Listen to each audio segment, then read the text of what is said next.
So that should help you with your, what English, what science, and what math class you're taking. Hello. All right. Once again, good evening to everyone. Wherever you're joining from, you're very much welcome. This presentation is being carried out by the Law Office of Gertrude Onoha. At the end of the presentation, you would have the opportunity to ask whatever question you would like to ask.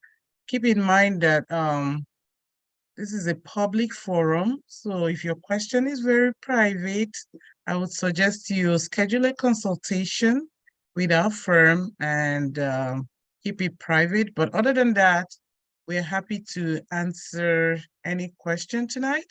Also, keep in mind that whatever information we're giving out here today is only for educational purpose. And we are not your lawyers until you sign up an agreement with our firm to engage us, then we become your lawyers. But for tonight, the disclaimer is being made that this is just for educational purpose. Once again, my name is Gertrude Onoha. I am a licensed immigration attorney, and I'm licensed in the state of New York, and I practice immigration law all over the United States, and we can represent clients all over the United States. We specialize mostly in the NIW EB2 petitions, and we have successfully represented many professionals, international students, researchers, high flyers in getting their green card. Without further ado, I will go into our topic for tonight, which is the 5 pathways to become a permanent resident of the United States. Once again, this presentation is not exhaustive. We're merely just scratching the surface. We're not going in depth. So it's just for you to get the idea. And then, of course, you can always ask your question or build on it, or of course, carry out your own research. So there are 5 major pathways to becoming a permanent resident of the United States. Who is a permanent resident? A permanent resident is a person who can lawfully remain here in the United States. You can work, you can school, and you can live here, and you have been given that permission by the United States government. And that is a dream of many immigrants. Of course, being a permanent resident is also the pathway for you to become a United States citizen. So we are looking at the first pathway, which is the employment-based pathway. Again, like I said, just touching on the topics. We're not exhaustively going into them because of our time. So under this category, we have 5 broad categories, and I think most of our audience tonight are mostly students, and please, we ask that you mute your device, please. Most of our audience tonight are mostly students. So we have the EB1 category and the national interest waiver part of it. And then we also have the EB2, which is for aliens or professionals with advanced degree or exceptional ability. The EB1 would be, the EB1 national interest waiver would be for aliens with extraordinary ability. EB2 would be for aliens with advanced degrees and exceptional ability. I'm going to come back to the EB2 because that's where we really focus on in my practice. And we've really been able to use this pathway to successfully help a lot of young professionals and international students navigate their green card. We also have the EB3. Of course, when we say EB3, we mean the employment-based EB, that's employment-based pathway. So keep that in mind.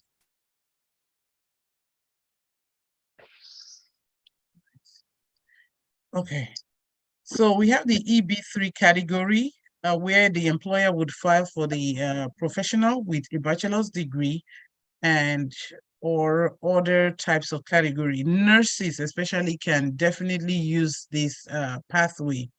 And then we have the EB4 for certain types of workers, most especially religious workers. We have broadcasters, we have retired employees of international organizations. But in my practice, we mostly see religious workers using this EB4 pathway. And of course, the SIJ applicants, special immigrant juveniles, they use the EB4. And then the EB5, which is not very popular for national students, is a category for foreign investors. So I'm going to go through all the various categories and then come back to the EB2, which is what I think a lot of you are very much interested in. So we also have the what's it called, the family-based pathway, where your spouse, if they are a United States citizen or even a green card holder, could petition for you. And if your parents are also citizens or green card holders, they could petition. But of course, you have to take cognizance of the age and the status of the applicant. So as a green card holder, if you're a parent, you can petition for your child as under 21 and unmarried children. As a green card, as a permanent, as a citizen of the United States, as a parent, you can file for your children under 21. You can petition for your married and unmarried children. You can also petition for your sibling. So these are family relationships that are recognized. Look at her new built house. So we want to say that there are certain relationships that are really not recognized for the purpose of filing. For example, you could not file for your uncle or maybe your aunt or even your grandchildren. Through these relationships here have been, specified under the law. So it's very, very important for you to keep in mind the types of relationship that are specified under the law. So a parent can file for their children, spouses can file for their husband or wife, and then children can also file for their parents.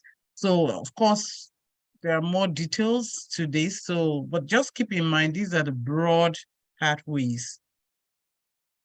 Then we also have the humanitarian pathway. Under this category, we have asylum applicants, we have the T visa, we have the U visa, we have what is called VAWA, and then we have the SIJ.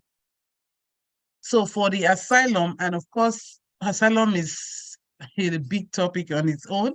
But with asylum, basically, you are saying that you are unable to return back to your country due to persecution that you've encountered, or you are afraid of, something that you're afraid of. And of course, you have to fall under the categories listed by law, which would be the reason for your persecution has to be either political, religious, social, national. So you have to come under, there are 5 broad categories that have been, highlighted under the law. So if you can bring yourself under one of these categories, then you might be able to get an approval under the asylum pathway. Now, with the asylum pathway, there are so many layers to it. You have to establish that you're afraid, you're unwilling to return, your government is unable to protect you. And of course, like I said before, you have to fall under those categories that we've talked about. Keep in mind that when you're making an application for asylum, you have to be very careful, because if your application fails at the asylum office, you'll be placed in removal proceedings. So before you take that step of making an asylum application, you definitely want to do an attorney consultation, talk to your attorney, and see if asylum is truly right for you. Just because if your application fails, you will be placed in deportation. However, Some of us here tonight we're international students.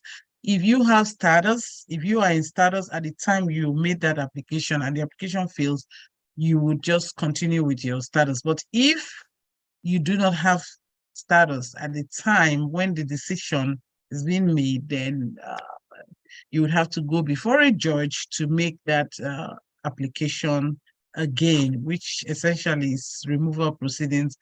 That's not a fun place to be, but it does give you the second bite at the cherry. Some persons are lucky and some are not. So you really want to think about it before you, make that application. Once your asylum application is approved, you would be able to bring family members into the United States. Also, you would also be able to progress, I think, about after a year into the green card status. We also have the T visa, which is a type of visa for victims of human trafficking.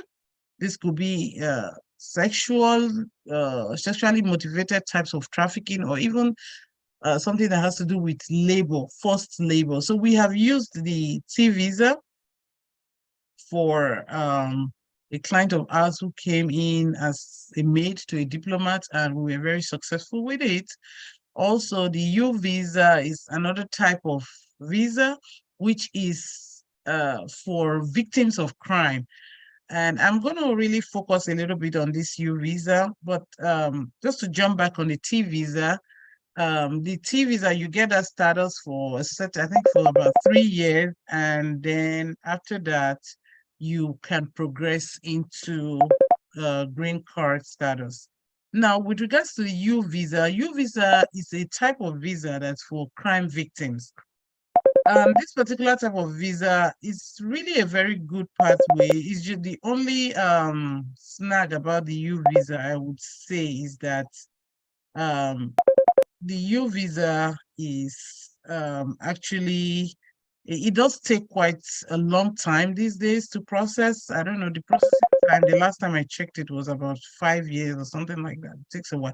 But the reason why I'm talking about it tonight, or I'm just focusing on it, is because sometimes international students are victims of crime, something that, just like we have some clients right now that either got attacked or they were robbed, or anything like that. If you find that you have been attacked, you've been robbed, you were molested sexually on campus, or if you find yourself a victim of crime, you definitely want to check to see if the U visa is actually, right for you. That's definitely something you want to check on.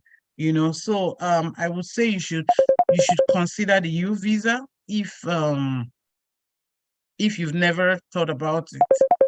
And there's also another type of humanitarian visa where the spouse is abusive to to their partner, and maybe somebody got married and somewhere along the line they refuse to file for their partner for whatever reason, and there's abuse. You could actually get your green card through the VAWA. The VAWA is simply Violence Against Women Act. A lot of clients have used it. I think it's a very low-hanging fruit. As long as you can show the abuse, you can show valid marriage, definitely you should consider using it as a pathway.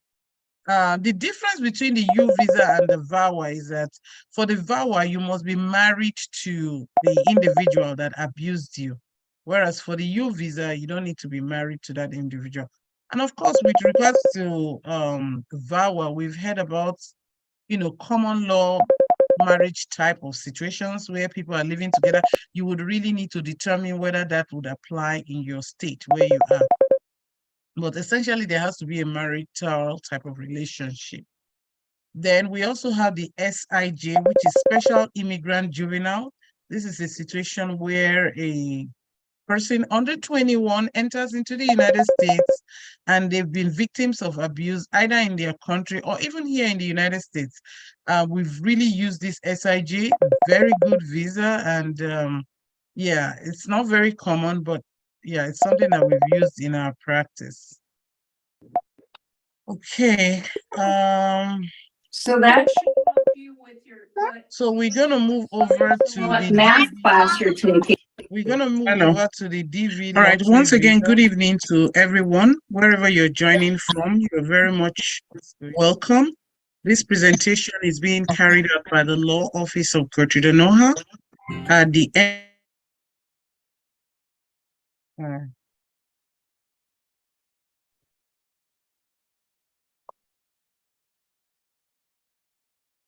Okay, can you guys hear me? Yes, Ma, we Yes. can hear you. Okay, just give me a minute. I think something is going on here. I don't know what.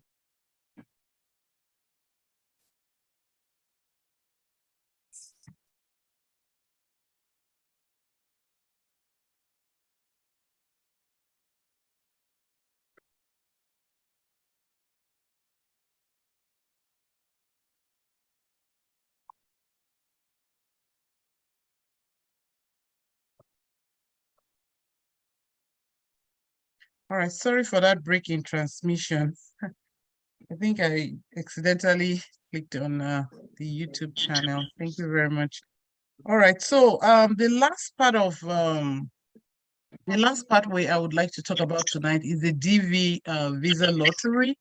This is a lottery program that's been run by the United States for different countries of the world, and you have to check if your country is eligible to be part of this DV lottery. I do know that some countries right now are already capped and they're not able to be part of the lottery. So it's a very good pathway to get your green card. And if your country is eligible to participate in the lottery, I would say even while you're here in the United States, you should definitely consider being part of that program because it's really, really helpful. Now, I'm going to go back to the issue of the EB2. I told you I was going to talk more about that because a lot of you have questions about the EB2. And if you do have any question, please go ahead and put your questions on the chat because definitely we will make sure we answer all your questions tonight. So with regards to the the EB2 green card pathway or the national interest waiver green card pathway, they are all and almost the same. When we talk about the national interest waiver, it pertains to the EB1 and the EB2. Now, the difference between the EB1 and the EB2, when I say EB, I mean employment-based. The difference between the EB1 and the EB2 is that the EB1 requires a higher standard of proof. You have to show you are a professional or a person with extraordinary ability. Whereas the EB2, you have to establish one, that you have an advanced degree or exceptional ability. Now, for the EB1, the standard of proof is that you have to show that you are a professional that has gotten to the top of your profession, like that 1% that has really gotten to the top of their profession. Most international students are starting out or somewhere in the middle.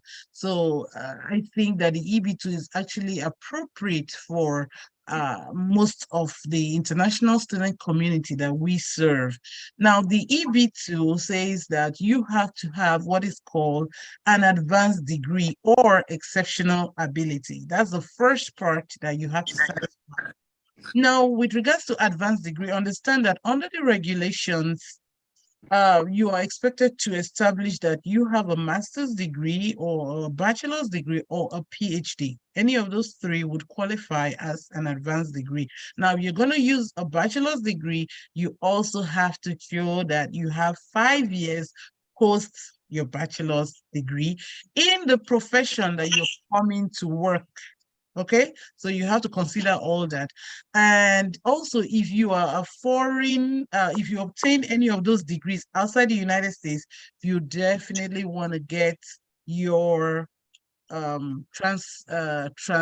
transcript, and also you want that the equivalency of that report in the American standard. So you would contact some of these foreign agencies Here in the United States, there are some agencies that will look at your degree and they'll be able to tell you what it equates to under the American educational system.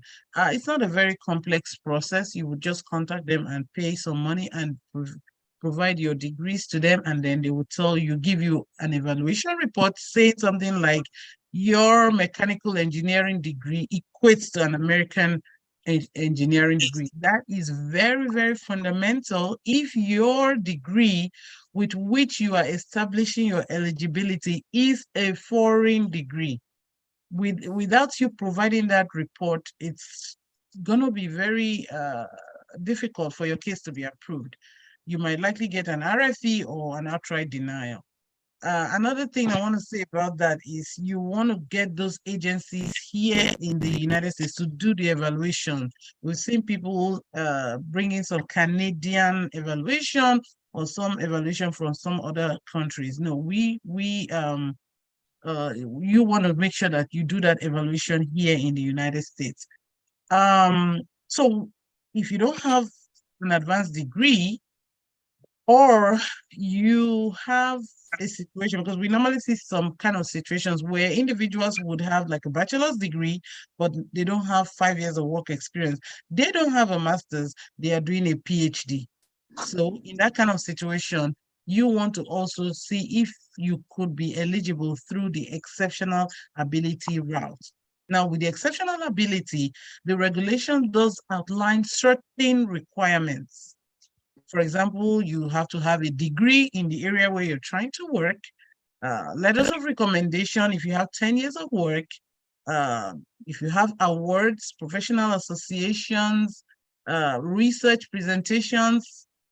I mean, you could even come up with your own criteria, which if you think they are exceptional. So pretty much the standard of the law is that you have to show that you're exceptional because you're above average. You're not just the average Joe who goes to school and gets a degree. No, you are exceptional. You are impactful. You've achieved a lot, and you have contributed one way or the other. So once you're able to scale through that first eligibility criteria, the next step would be either to have an employer file for you, or if you don't have an employer, and most international students don't have employers filing for them. And this is what makes the NIW Green Card pathway very attractive. You can now self-petition. However, you would have to show that your work that you're coming to do in the United States is of national importance.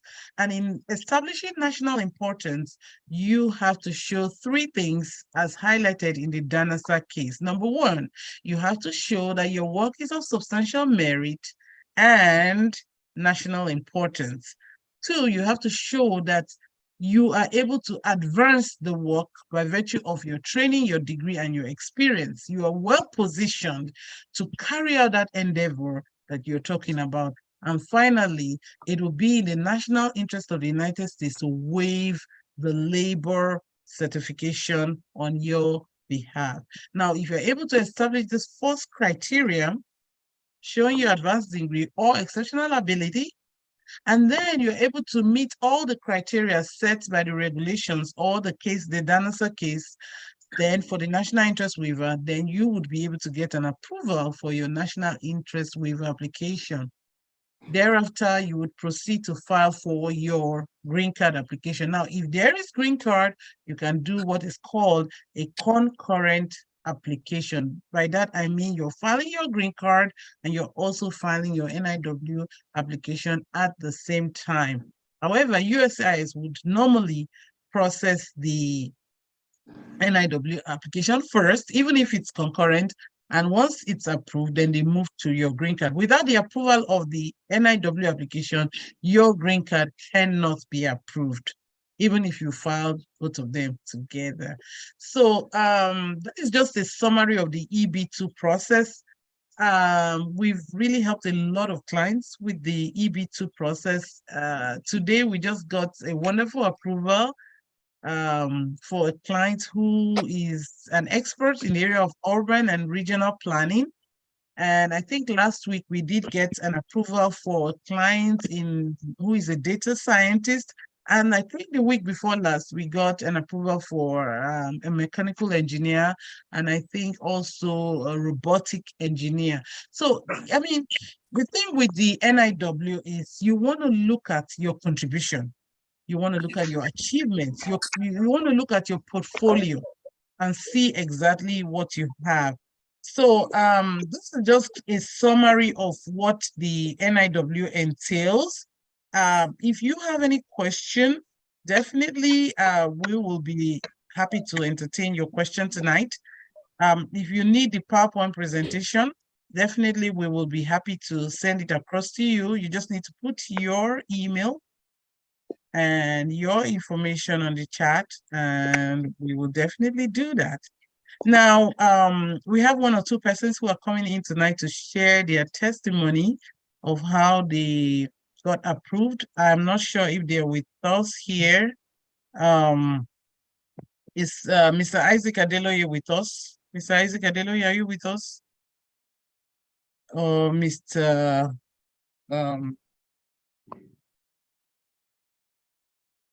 Mr. Kemandi, are you with us? Kemandi, are you here? So if any of those two persons are here, they can just notify me. Oh, Mr. Kemandi is with us. Awesome, awesome, awesome. Mr. Boniface, are you with us? Can you hear us? Yeah, I think I see him, but Mr. Boniface, can you hear us?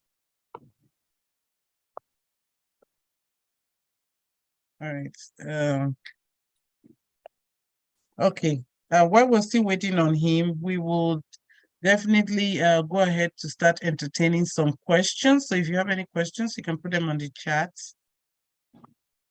And I'm going to call on him soon again. All right. Let's see. We have some questions already. This person says, when is the best time to start the NIW application? Should I wait after the master's program completion or at any time with a good experience, That's a very good question. So timing is very key when you're thinking about your green card. And that's a very, very good question I would definitely like to entertain. So you have to keep in mind your time here in the United States. If you're a student, you definitely want to know the time that you have here in the United States. How long are you going to be here? So the thing with NIW, you don't have to wait until you finish your master's program. But all I would say is at any given point in time, if you want to proceed with your NIW application, you have to check what you have. You have to check your stats. You have to check your portfolio. Do you have the required degrees? Do you have the eligibility criteria? Do you have evidence of contribution? By way of contribution, I mean like research, presentations, awards. Have you done anything that is impactful? So the thing is, there are people who even meet this criteria without even schooling here in the United States, without even entering into the United States. So it's not so much as when do I do it? If you want to do it, you have to check what you have. And that's where consultation comes in. You have to do a consultation. At least we do it in our firm to establish your eligibility. And if you don't qualify, we're able to say, okay, this is what you lack. And then we're able to really advise you how to go about it. So yeah, I would say just check out what you have and then seek for consultation. That's my answer to that question. Any other question? I have some other question here. Okay, this person says, what did you say is most applicable to nurses? So with regards to NIW, and I always get this question, whether nurses can apply for NIW. My take is that if you're a nurse, EB3 is a very good pathway for you. You can have a company fight for. There are a lot of companies out there that fight even before you graduate. They are already interested in you. But if you decide that you want to go the NIW pathway, then I would think you would have like a master's degree in some specialty of nursing, you know. Then yeah, with that, that might be a good pathway. Maybe something like oncology, pediatrics, or whatever the specialties are. I'm not a pro in that area. So, but for you to do that, you cannot just use your RN license to progress for NIW. Okay. Do we have Mr. Kamandi here now? Or Mr. Isaac? All right. This other question says, what category, okay. What's the better visa for an IT professional who intends to come and work here in the United States? I mean, you can come with an H-1B if you have an employer that would file for you. You can definitely come with an H-1B. I mean, if you're going to do some work for like a religious organization, they can also file for you. You can come with the EB2 category. We have used the EB2 category for clients outside the United States. We did have a client who specialized in software engineering, and he was approved for the EB2 category. So definitely you could use the EB2 category. And if you don't want, I mean, the attraction for the EB2 category is that you can self-petition. That you don't need an employer to actually, you know, do the petition on your behalf. That's just the attraction for the NIW. So this also says, is WES evaluation not an appropriate evaluation to use? Of course, you could use WES, but the thing is that apart from WES, there are many other types of there are other companies that, you know, do the evaluation. You just need to look for a reputable one. I don't think USIS is emphatic on any particular one. There's so many of them, you know, that are available out there. Just look for a reputable one. All they need to do is just to evaluate. That's all. All right. Yeah. Let's see. Okay, this person says, can I apply for the NIW when I have not published a scientific paper? That's a very good question. And the reality for me, the way I do my analysis is I don't just like focus on one thing. I look at the whole picture, you know. You may not have a published paper, but you may have, you know, achieved a lot in your career. You understand? You may have been involved in some, you know, awesome types of research that could be funded by the government, but then you may not actually have a published paper. So it's not just one thing that we look at. We're looking at the entire case. We're looking at the entire evidence, and we're looking for your strength. Do you understand? We've done a lot of cases where individuals barely had any published article. They may have had something that was not published, you know, or even nothing along that line.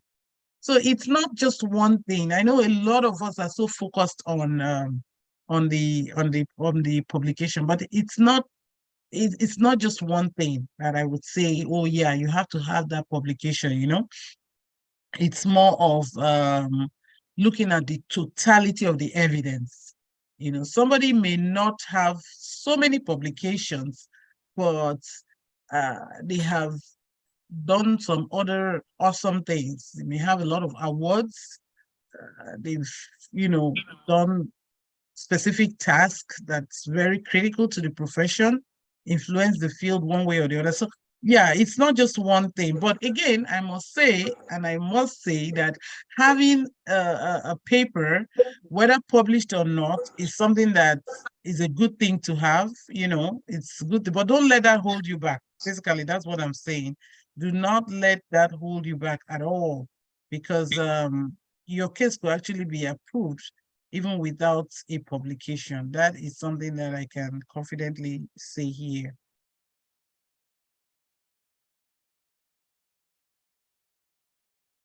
All right, any more questions? This person says, how long does it take to get your application through? Interview sessions required. So, again, let me assume that I understand that question very well. So once you submit your application to USCIS, I mean, they control the timing of the processing. So you'd go to the website to check the processing time. But in our office, we've seen cases processed within 2 months, 3 months. We've seen 4 months, 6 months, 7 months, 8 months. And if you're very like desperate and you want a decision quickly, you can use the premium processing. We've had some clients use the premium processing lately, and in less than 2 weeks, you would get a decision. I mean, technically it should be 45 days, but USI is pretty efficient with the premium processing application, and you'd have to pay an extra 2,500. Guys, that's a lot of money. But I mean, it makes sense if that's something you want. Think about a professional who is going the EB1 route, right? And there's green card. And you get approved within 2 weeks. And you're on your pathway to your green card. If your family is abroad, they can come quickly and join you. So it might be well worth it. You understand? So if you're very desperate, the good thing is now we have the premium processing, which you can use for you can use it for your EB1 or your EB1 or EB2 case, if that's something that's really you're really interested in. Also, with regards to interview, most of our cases don't get you don't get interview for the NIW, right? But for the green card, you could be interviewed. But to be honest, in the last 1 year, most of our clients have not gone through interview. Very few of our clients have gone through interview. They just like communicate with USCIS, and USCIS would normally send maybe a request for evidence with regards to the green card, maybe their medical records, or try to ascertain their lawful presence in the United States. Once all these areas are cleared up, then they just get their green card mailed to my office or directly to them, depending on what they signed up for. So yeah, there's no interview for the NIW. And that's very good, knowing that you're not going for interview. Hey, going for an interview could be very, very traumatic for some people. It could be very stressful, and you could just sit in your house and get your green card. That's beautiful, I must say. So this person is asking, can you apply for NIW if you come to the US on a B2 and overstayed?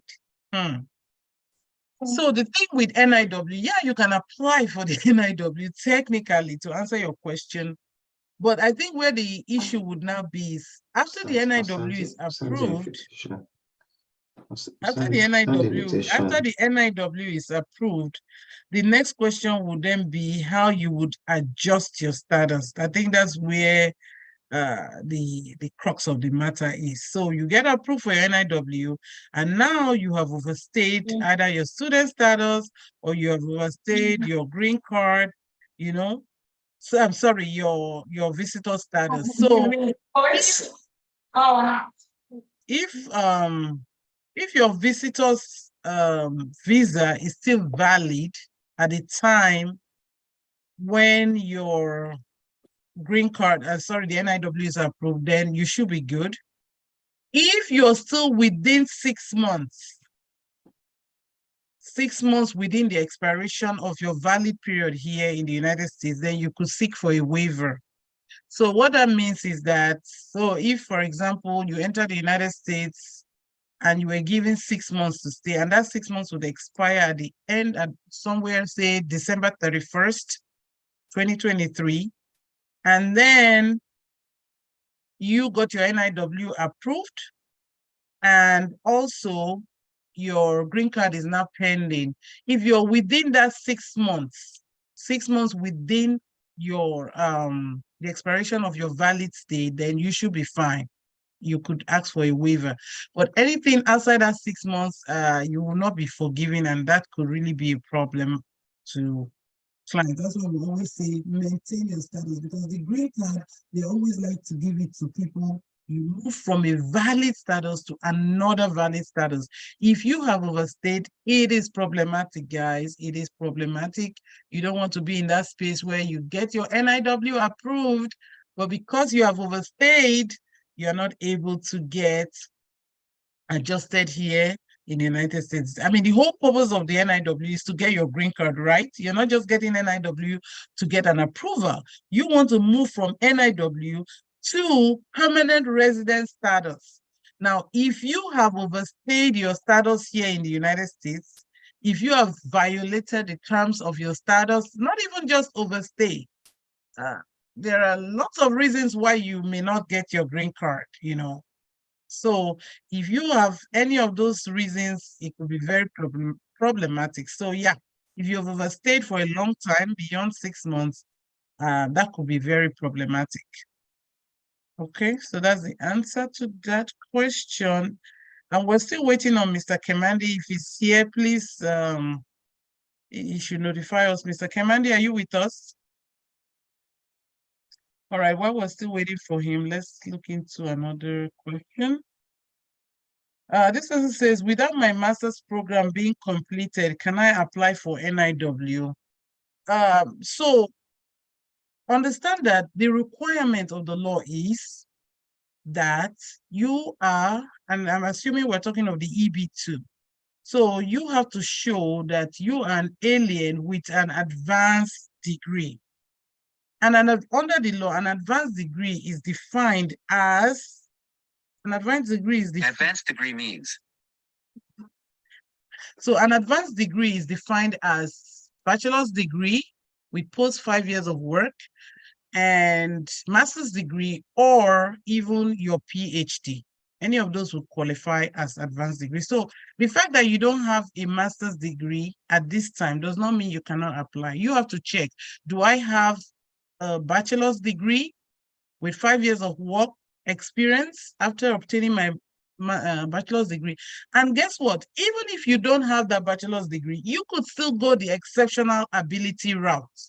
You could still go the exceptional ability route, and that would be the way to navigate the system. Honestly, if you are in that situation, you definitely want to talk to an attorney, because you don't want to just make an application and then get denied. All right. It says here, can you apply for NIW if you come to the US on, okay, we already took that question. The next question would be, if I apply for NIW, do I need to have a bachelor's degree at any time at, I'm trying to figure out this question. If I apply for NIW, do I need to have a bachelor's degree, for example? So the thing, like I said, you have to keep in mind that under the law, there are 3 types of degree that are recognized. Number 1, bachelor's degree with 5 years of work experience. And then a master's degree or a PhD. So you just have to have any of those. That's what the law requires. Any of those will be fine. This person says, does certification count towards the NIW? Yeah, I would say certification would be very helpful. It's one of the evidence that you would need to use.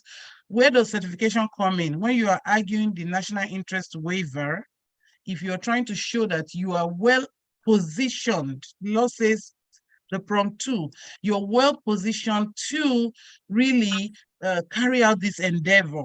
So if, for example, you're a software engineer, you have your bachelor's degree or your master's degree, and then you have all those nice, wonderful certifications that, you know, these software guys have, that's an added advantage. You definitely want to, you know, show that. Also, if you are using the exceptional ability pathway, that will also be something to consider using. This question says, can you file for EB2 at the same time when the company is filing for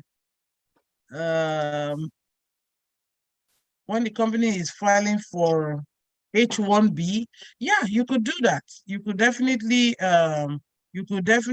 that. You could definitely do that. You can file for more than one or two things at the same time, as long as you qualify for these things. Okay. All right, let's go to the next question. This person says,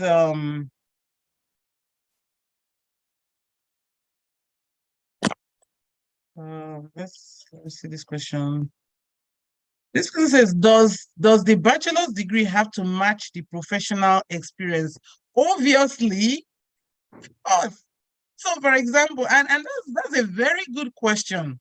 So if, for example, you're coming here to carry out research as a public health professional, right? And then you have an accounting degree. You're telling the government, I'm going to be working as a public health professional, and then you have an accounting degree. Those two don't go. So in that kind of situation, you would need to get in touch with your attorneys. There are ways we can navigate it. Maybe you could go through the exceptional ability route and not use your advanced degree. Okay. So yeah, you should be coming into work. Your degree must match the area that you're coming into work. Very, very important question. I like that question. This person says, can MBA students file for the NIW? In my opinion, I think any professional can seek to apply for the NIW because the law does says expertise in the arts, biomedical science, engineering, business, IT, entrepreneurship. So, I mean, it's not just, to me, I don't focus on the profession. It's more of what you carry. Do you understand? We see people in the arts, they got straight approvals. I mean, we did a case where the individual was focused mostly on painting, just painting with a brush and whatever he uses. And the case was approved. He has his green card today. So it's not just the profession. You have to, you see, the thing with NIW is your contributions. What have you achieved? What have you influenced in your industry? What have you done in your career? You know, there has to be a metrics. There has to be a way of showing what you have done and measuring what you've done. It's mostly about your contribution. It's mostly about your impact, you know. It's not just, you know, some people work and they just like, oh, they put it on their resume there. Oh, I go to work, I do this, I'm a software engineer, I do this, I do. It's not just that. What have you achieved by virtue of your specialty? As an expert, what is your achievement? See, it is that achievement that the government is trying to reward. That contribution, it's called national interest waiver.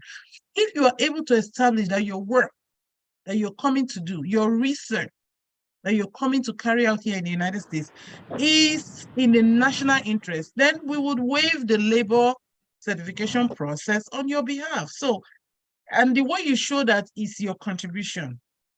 You really have to show your contribution. That's very important. So the fact that you are, you know, an MBA student, yeah, that can be done, you know. You just have to show what you have achieved, what you have done in the past, and what you plan to do in the future. You have to show your impact, you know. You have to show your training, your experience, you know, and your accomplishments. Very, very important. And this is where sometimes those of you that like to do this by yourself, and it's not a bad thing, you can do the application yourself, you make the mistake. Some people just start writing essays about their profession. You know, I'm a financial analyst. What does a financial analyst do? They do this, they do this. You know, that's not it. With the NIW, Green Card Pathway, you are answering some questions posed by law. Is this work that you're coming to do here going to be important? Is it going to benefit the United States? And there are ways you answer that question. Are you well positioned by virtue of your training, by virtue of your accomplishment, by virtue of your experience to advance this work? And when the totality of the case is put together, waiving the labor certification, is it going to benefit the United States if they have to waive it on your behalf?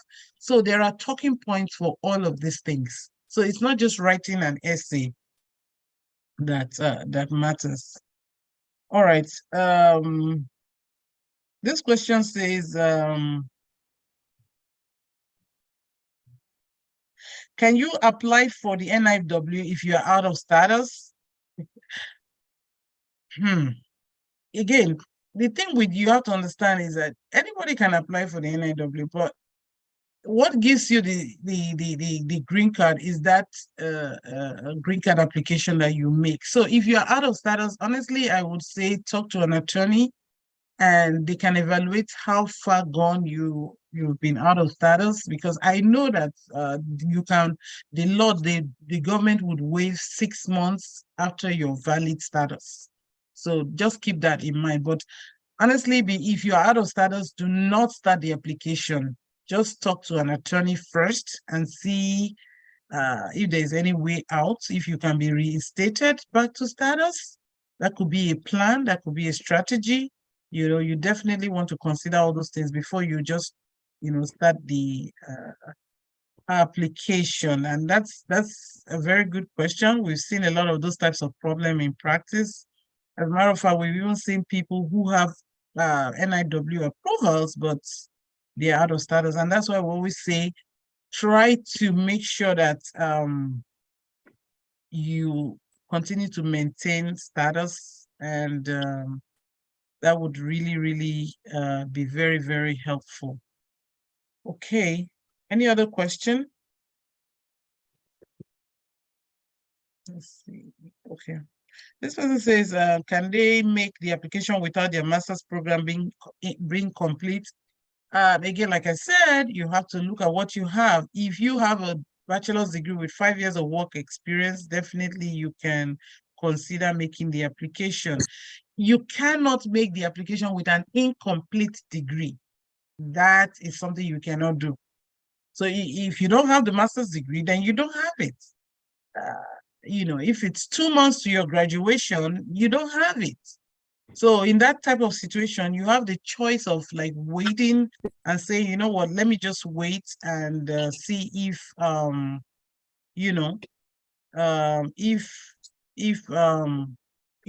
it will be best for me to have the degree before I make the application. That's something you should definitely consider. I wouldn't say you should go apply with an incomplete degree. If you don't have that degree, then you don't have it. You cannot say you have something that you don't have. Definitely, the case might be RFE'd or the case might be denied.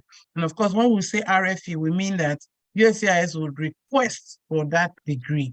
And if you don't have it, then it becomes very, very, very problematic. So I would say just wait. If you don't have the degree, wait and get it. And then,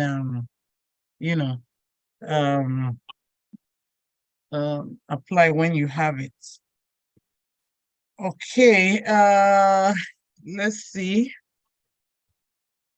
Any other question? This person say, when you get approved for the green card, if you haven't fulfilled 2 years of residency for the J visa, what happens? Mr. Kemandi, we're still waiting for Mr. Kemandi to join us. Please, Mr. Kemandi, join on. We are waiting for you wherever you are. And once you get on, please, let's see you. Thank you.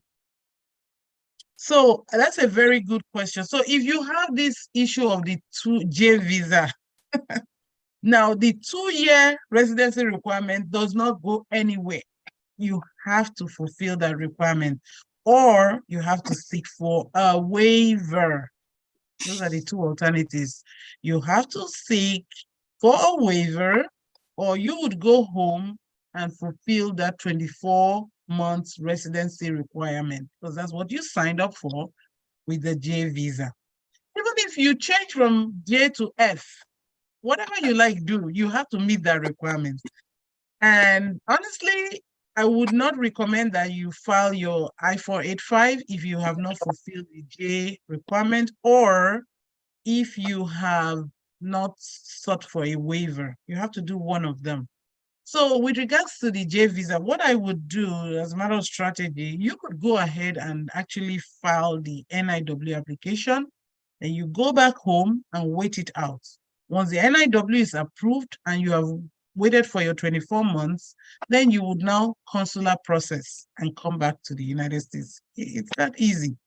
The problem is that most people, once they are here, they don't want to, break that time and go back home again and wait for 24 months because maybe they are not sure they would ever come back. And I totally understand that feeling, but if that is your case, then you have to seek for a waiver here in the United States. Is Mr. Kamandi with us now? Okay, I think I see him. Mr. Kamandi, how are you? Please, can you unmute yourself? I know you're driving, but if you can just park somewhere, that would really be important so that you're safe. Okay, all right. Can you hear me now? Yes, Mr. Kamandi, we can hear you. How are you today? I am doing great, as you can see. Awesome. Please, I want you to be safe. So if you can just park somewhere, that would be very nice. So guys, Mr. Kamandi, before we get to... Let's go. Okay, awesome. So before we bring in Mr. Kamandi to tell his story, guys, I want to tell you that his story is so emotional. And I just love that question that was asked about the J visa because Mr. Kamandi came into the United States with a J visa. And today, I can tell you, after 22 years, I think, he is now officially a green card holder of the United States. Awesome. Once again, Mr. Kamandi, congratulations. Please, can you tell us your story? Thank you so much. Thank you so much. And your effort will never go unrecognized. So thank you for all the efforts. And as you said before, my case was really complicated.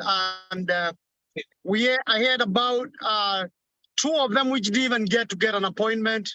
The third one got an appointment, and by that time is when I came to New Gertrude.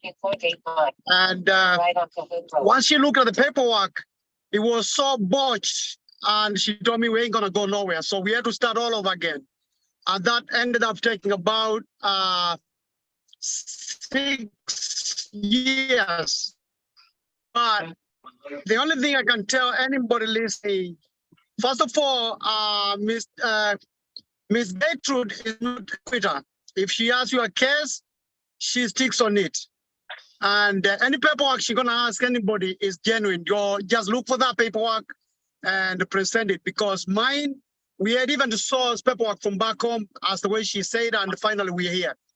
Again, if you're on a J1 visa, make sure you clear all the backlog from your country, because the government gonna know all the paperwork, whether you are cleared by your government to be here or you are trying to run away from responsibilities.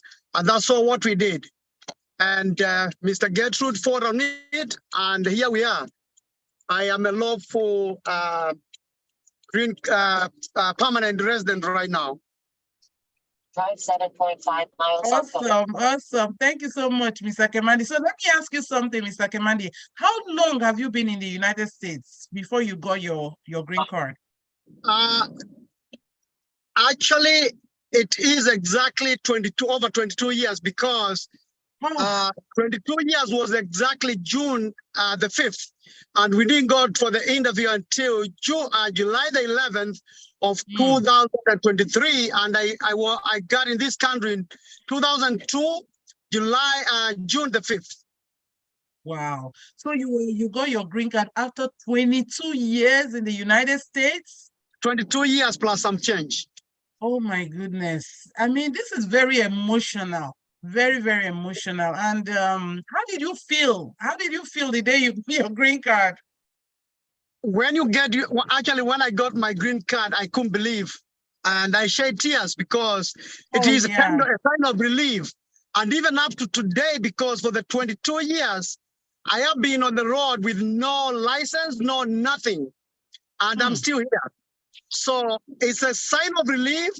And even up to now, sometimes when I see a law enforcement officer behind me, sometimes I still panic, even though I have all the legal documents right now.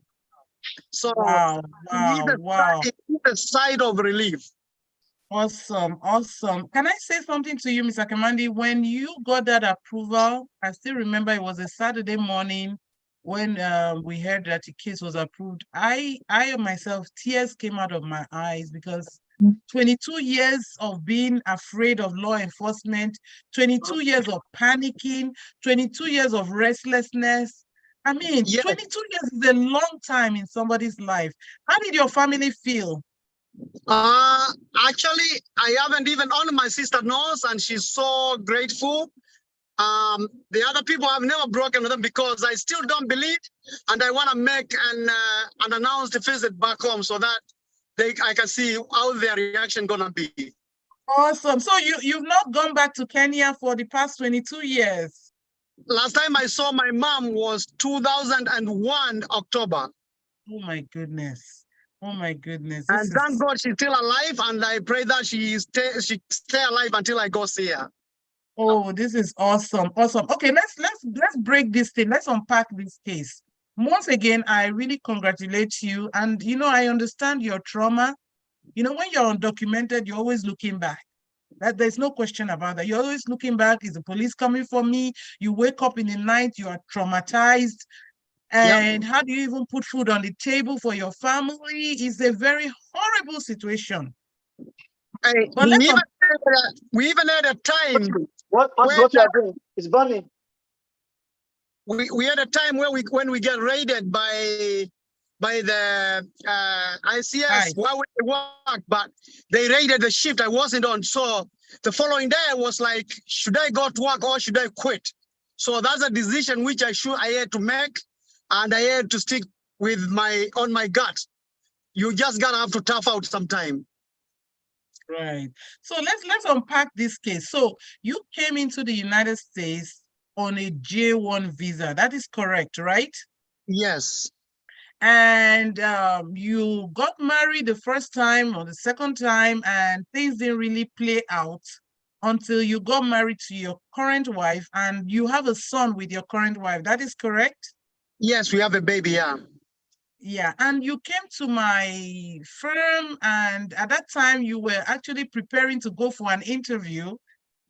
We took a look at the paperwork. This was your green card interview, and I'm like, Mr. Kamandi, this is not going to work out. You are on a J visa. You owe the government 2 years. You got to go back to your country and serve your 2 years.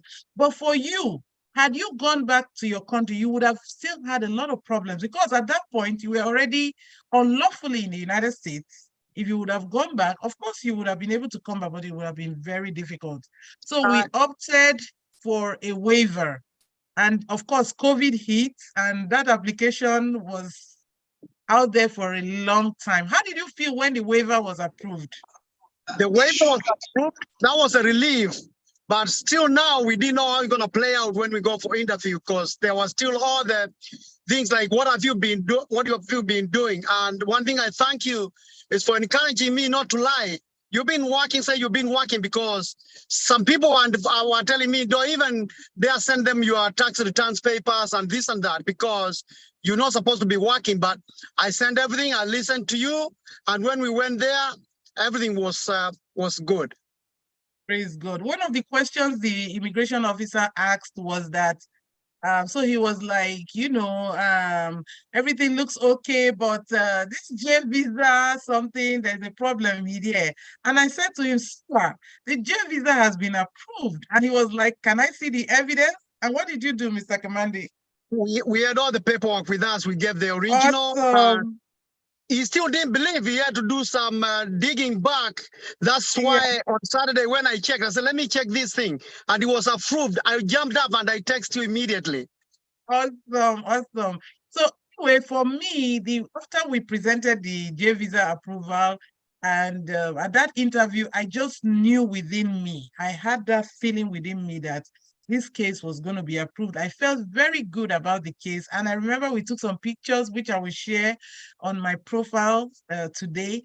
And I felt very happy about the case. And I know within me, because of my years of experience, when I go for an interview, I can tell when the interview is, going well.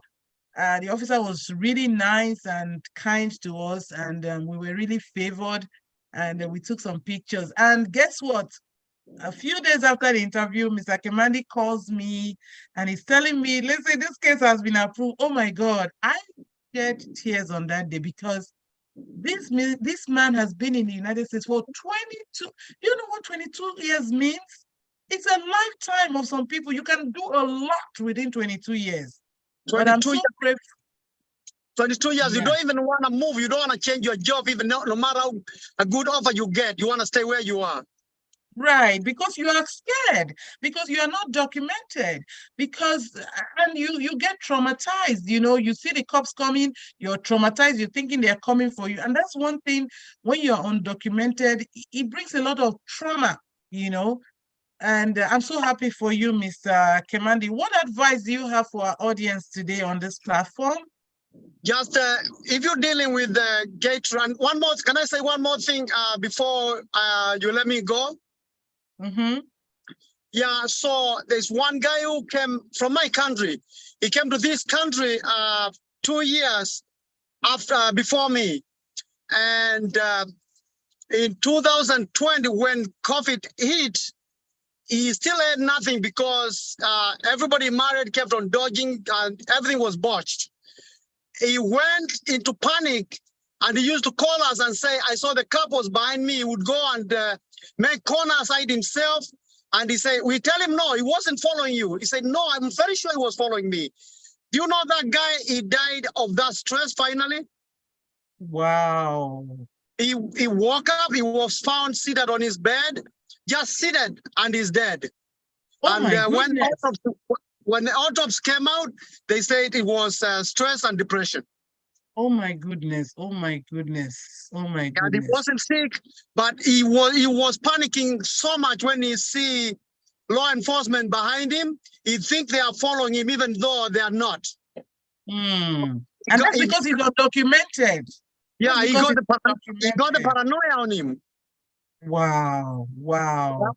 Wow. Yeah, and finally he passed away, and without the green card. Did he even get the green card? Without Oh the my green card, he didn't get nothing. That's why he was scared. Wow, wow.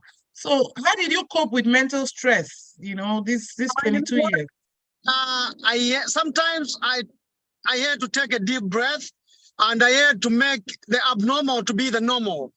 I drive with no license, and I never, even you were scared when you asked me, you've been driving with license, without license, and you don't. I get people on my back, they register the car, I gotta pay my insurance and everything.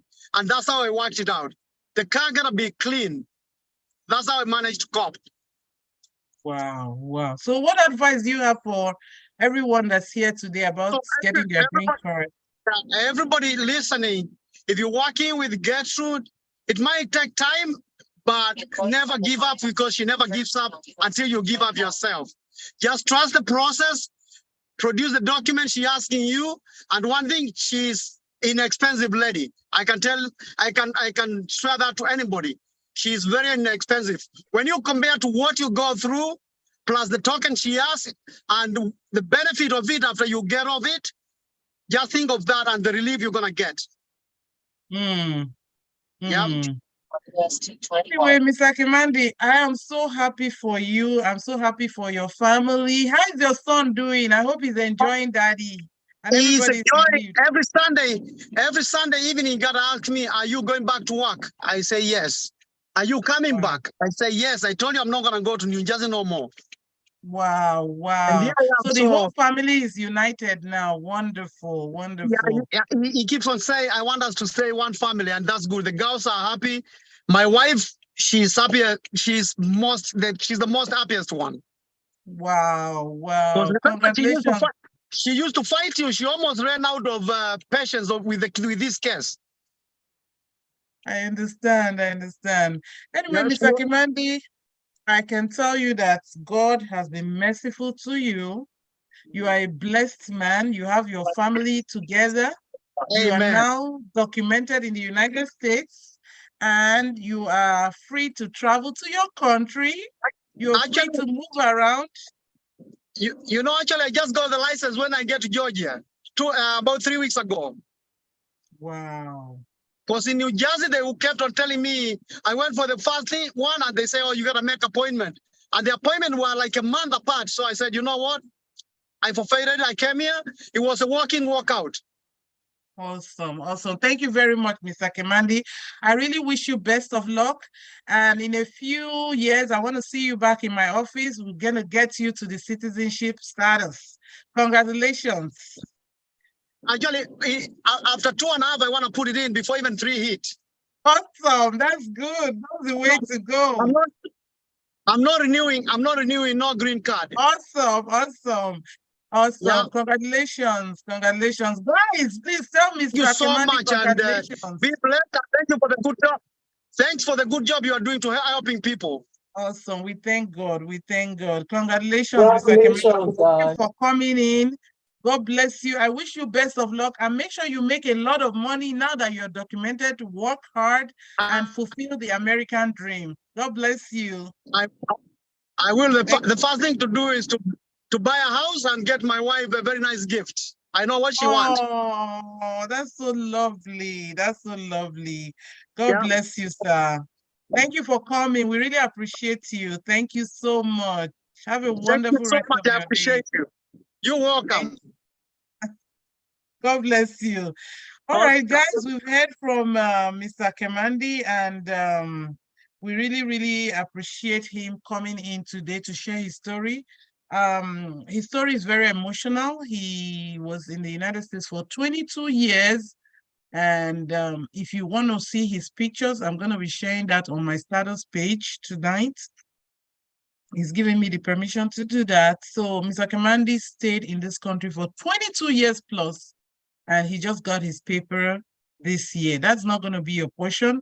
That's why you have to come to immigration seminars like this, get the right information, take action, and then, make your application. We're going to take one more question or two, and then we call it a day. And before we do that, I would just once again want to say that if you have any question, we do consultations, and my phone number is going to be on the chat. It's 212-971-9704. You can call the office to make your consultation, or you can go to our website. It's go-attorney.com to schedule a consultation. We always like to do a consultation before we take any case, just to make sure that we're doing the right thing. So you have to do that consultation. You go to our website, go-attorney, and then you can schedule your consultation. I have a question here. I'm going to try to take that question quickly. What type of green card did he get? Oh, he got the marriage-based green card. So pretty much, Mr. Kemandi came into the United States on J1, got married to his first wife, and I think a second wife, and then he got married to the third wife. So at the time he came to me, I think he was married to his third wife, but he had the application from the second wife. So no, he was actually married to his second wife. So the application was very faulty because he had not served the 24-month term. So when you're on a J visa, you have to go back to your country and serve your country for 24 months. And then you do the residency requirement, then you can come back, or you seek for a waiver. So he was seeking for an adjustment based on marriage to the second wife without solving the J1 problem. And we were able to help him with the J1. It took quite a while. It really did take quite a while. COVID came in, and the application sat down there for a long time. Eventually, the waiver was approved, and then he got married to his current wife. They have a son, and she has 2 daughters. So the family very happy together today, and the application for the green card was approved, and he's good right now, and we're very, very happy for him. Listen, there are many pathways to this green card. The EB2 is one. You have the asylum process. There are so many pathways. You got to do that consultation and start early. Don't wait until you are almost graduating. Do not wait. Start thinking about it now. Map out a strategy. And if you're here today, you're listening to this seminar, I congratulate you because it means that you're willing to do something about your status. So yeah, he got the green card through marriage, not asylum. Also, it says here, this question says, does an F1 visa holder automatically gets his green card if his wife, an F2 holder, gives birth here in the United States? Does an F1 automatic? No, the answer is no. Question, that's no, absolutely no. So you still have to go through any of the pathways we've talked about. And if you want your child to file for you, that child has to be 21 years old to be able to file for you. Question, you're not going to be in F1 status for 21 years, right? So yeah, if that's the pathway you're thinking, it's going to take a very long time. So yeah, also we want to introduce the International Students for Christ. If you're here and you're a Christian and you're interested in an organization that will help you keep your faith here in the United States, the International Students for Christ is a very strong platform that would help you. We have our registration on the link, and one of our leaders will be sharing that link. Please fill out that registration form. Right now, we have a program that's coming up, and if you leave your email, we will share with you that program is on video editing course, and it's voluntary course, it's free, and it's something that I think if you know how to edit your YouTube videos or your Instagram videos or any type of presentation, I think it's going to be very helpful. It's a skill to have even in this day and time. So I would really suggest that you be part of that course. It's being hosted by the International Student for Christ. Okay. It's called a free video editing course, and I believe you will learn a thing or two from that course. So if you're interested in attending that course, please, it's free. Put your name, put your information on the chat. Also, if you want the PowerPoint for today's presentation, please put your name and your phone number and email on the chat. We will get it across to you. Yes. In the absence of any more question, we will bring this meeting to an end. If you are interested in doing a consultation with my firm, we also have our information on the chat, which is go-attorney.com. You would go in there and schedule an appointment. If you are interested in calling, you would also call on 212-971-9704. So please don't forget to put your name down if you're interested in getting any of the materials, especially if you put your name down, we can notify you when we have this seminar. Once again, we normally have the seminar every Monday, last Monday of the month. By 5 p.m. Eastern time, and we talk about different things. Today is just an overview, and to give, especially those that are new here to the United States, just to give you an idea of how you can get your green card. This is important information which you should not play with, and I encourage you to attend these seminars and get educated on the process. And you know, before you graduate, you should have gotten maybe an NIW approval, or at least you should have a plan on how to remain documented in the United States. You don't want to be like Mr. Kemandi, who was here for such a long time without any form of documentation. That is a very traumatic position to be in. Okay, somebody's asking for my email. I'm definitely going to put the email. I'm going to give it to you. Okay.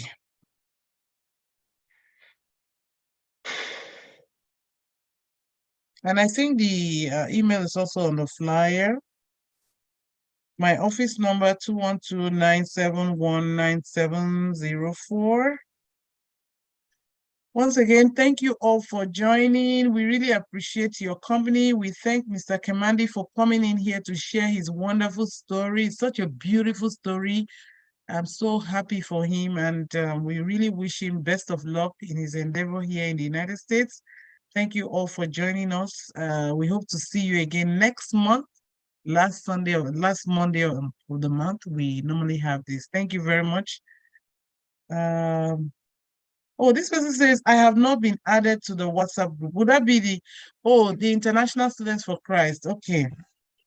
Please, can you put your name again, Elijah? Put your name and your phone number on the chat. We will try as much as we can to add you. If you're interested in joining the International Students for Christ, we have programs every month. We have something going on that will build you up, that will enrich you here in the United States. It's a strong community of faith. People love each other in that platform, and you will get tons of information on academic issues, mental health, immigration, spirituality, relationship. It's just a wonderful place to be if you're an international student. If I was an international student, I would definitely be in that organization because you would truly be blessed. So if you're here and you're interested in, being part of the International Students for Christ, please join. You would be very happy. We have a lot going on. Like I said, we will be doing the seminar very soon for video editing. And if you put your name down, we will definitely get across to you. Once again, thanks. Thank you all for joining. Wherever you joined from, we really appreciate you. We enjoyed your presence. We look forward to having you again. Thank you very much. God bless you.